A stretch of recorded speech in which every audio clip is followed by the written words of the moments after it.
Yo, what's good? It's your man, 100 Grand Ross for The Rock Never Stops.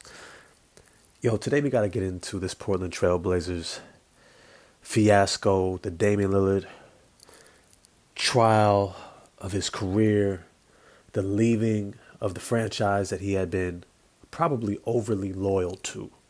But I want to dive into that in this video. If you enjoy it, smash that like button for me, hit subscribe and the bell for notifications.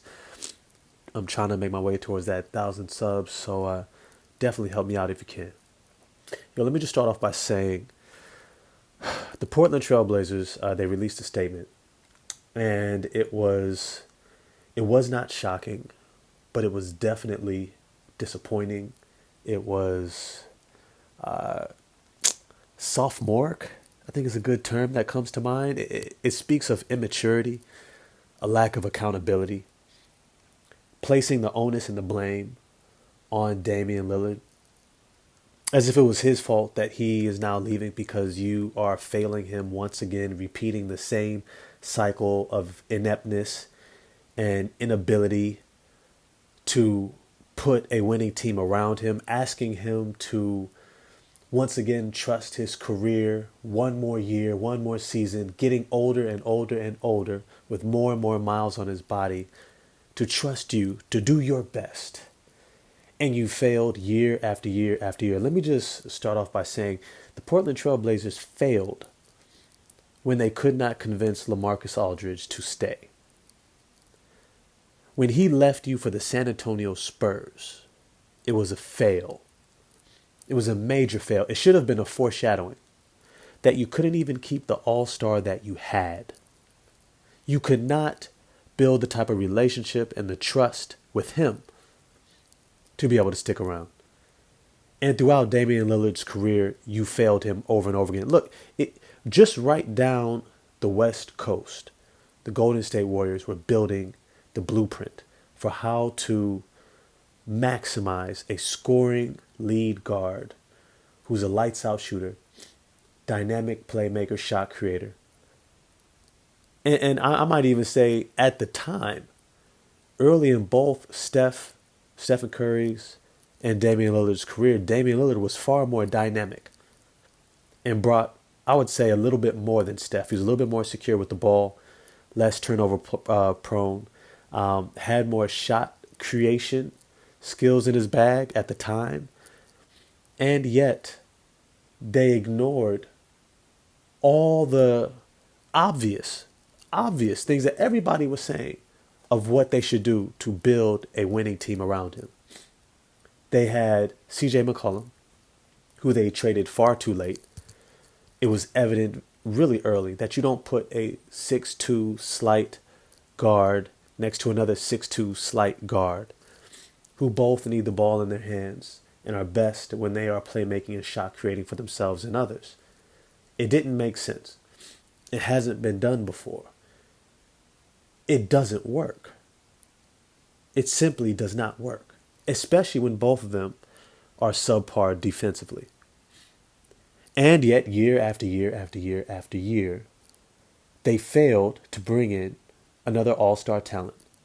They're still hanging on to Jusuf Nurkic, who is never around when you need him, who's never been reliable, highly injury prone. And we all know he has skills and talent, but the greatest ability is availability. And they went through all sorts of wings and subpar players who very quickly after being traded away from Portland fell out of rotations. You see, the reality is that Portland failed Damian Lillard. But this is what I would put on Damian Lillard. This is something that I have learned, probably the hard way if I'm honest, but also have adopted and accepted. That just because people have the desire for you, just because they want you, just because they care, just because they have a genuine hope and desire to make a relationship work, does not mean that they have the skills to do so. Once again, just because someone has the desire does not mean they have the skills or the resources or the tools to do what they are hoping to do. And there comes a point in time where you have to accept what somebody is and what they have shown you to be. And the Portland Trailblazers had shown Damian Lillard year after year after year as he approached his prime, getting upwards into 27 years old, 28 years old, 29 years old, that they were unable to put the type of team around him that he was needing to compete for a championship. And he stayed. And he failed to acknowledge that if his true outlook was, and I don't want to say true as if it's the only, as if it's an absolute, because I'm sure it was, and he said that his goal was to win a championship, and yet I think he had other plans as well. He had other things that were just as important, like being in a single city where you can raise a family and you can put down roots and really connect to the community and be supported by it, in which he has been, and that is a big win. I mean, that's far more valuable than, trying to ring hop and going from city to city. I mean, just ask Jeff Green, right? Who's been on almost every single NBA franchise in the NBA and finally won a championship at 30-something years old, right?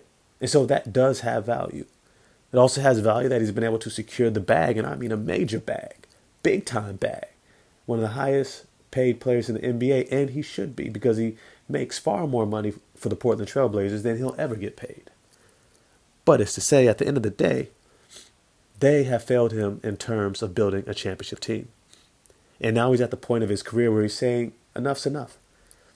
Now the desire for a championship is outweighing maybe the social community roots being put down and security in that regard, as well as securing the bag. He has done that and some when it comes to what he's done for his family.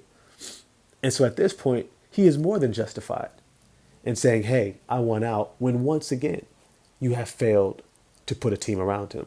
I put a trade out there on my channel, and I'll probably put it in the description box, where I said, hey, if the Portland Trailblazers were to offer the Toronto Raptors that number 3 pick, which ended up being Scoot Henderson, offered him Shaedon Sharpe and Anthony Simons, they could get Pascal Siakam, multiple-time All-NBA player, multiple-time All-Star, who is a legitimate second-best option for an NBA championship team. He's proven it. He's proven. And yet, you had some fans come back and be like, oh, that's too much. That's too much. For what? Giving up 3 guys that could potentially be really good one day? Hopefully, barring injuries, barring circumstance, barring, fill it in, hoping that one day, and then by the time that day comes, Damian Lillard will probably be out the league, and his opportunity will have passed him by. That is not how you repay the loyalty of a superstar player. They should have been all in. They should have said, you know what? Yes, Shaedon Sharpe will probably be amazing down the road. He'll probably be at least Jaylen Brown level. Anthony Simons looks like a really good scoring guard, probably going to end up somewhere around the CJ McCollum level. And Scoot Henderson, he could be really amazing one day. But the point in which they hit those markers is at least 3 to 4, if not 5 seasons down the road, in which point Damian Lillard will be out of the league. He's not playing till he's 38, 39. Look at the injuries he's already been having trying to carry this team. And yet they have perpetually placed a team around him that they had no business placing around him. You look at the dearth of young players under the age of 21 that he was depending on the past 3 seasons. It's not just foolhardy, it's preposterous, it's asinine, as Stephen A. Smith would say. It is ridiculous that they would put such a young team around a superstar player attempting to win a championship right now. Those moves tell you they are not all in. You could potentially have 1 or 2 really young players who have a really high ceiling. That's who you have when you're trying to win a championship. You don't have 4, 5, 6, 7 guys who are under the age of 23, who are not proven starters, who aren't all-star level. You don't do that to a superstar. You saw LeBron when he got to the Lakers, one of the first things he did, he was like, what are we doing here? What are we doing? Oh, everybody was like, well, Lonzo Ball, Brandon Ingram, Kyle Kuzma, they could be really good. LeBron was like, yeah, that's nice. Get me AD. And had to facilitate that trade himself. Had to have his whole agent and agency, Clutch Sports, Rich Paul, go ahead and take care of that because Rob Pelinka didn't know how and didn't have the wherewithal. And, Magic Johnson knew that they could take care of it. So YZ stepped back and was like, yeah, I'm co-signing. Go ahead and do what you do. Bring in AD. The following year, they win a championship. Lonzo Ball turned out being pretty good outside of the injuries. Brandon Ingram, pretty good. Even made an All-Star game in New Orleans. Yeah, sure. Kyle Kuzma, he's been a solid player. None of them were going to get LeBron a championship. Anthony Davis did. Now, I'm not saying Pascal Siakam is Anthony Davis. What I am saying is that he's an all-NBA caliber player who is worth far more right now to Damian Lillard than either of those three of Scoot Henderson, Anthony Simons, and Shaedon Sharpe will be for the last leg of Damian Lillard's career. Portland has let down Damian Lillard, not Damian Lillard asking out as if he's rejecting Portland. And even though it is a bit of a rejection, it's a more than logical, understandable, expected rejection to say, hey, you know what? Look, I still got love for y'all. But I have to accept I'm not going to win here. There has been nothing you've done to tell me that I'm going to win here in Portland. And so he's done. He's out.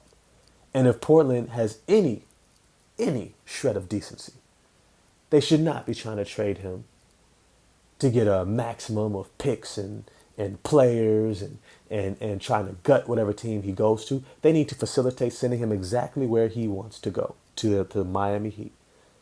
Go ahead and take whatever it is that they're willing to send back. Shoot, I think Kyle Lowry would be a wonderful mentor for a Scoot Henderson at the end of his career, if he wants to stay there.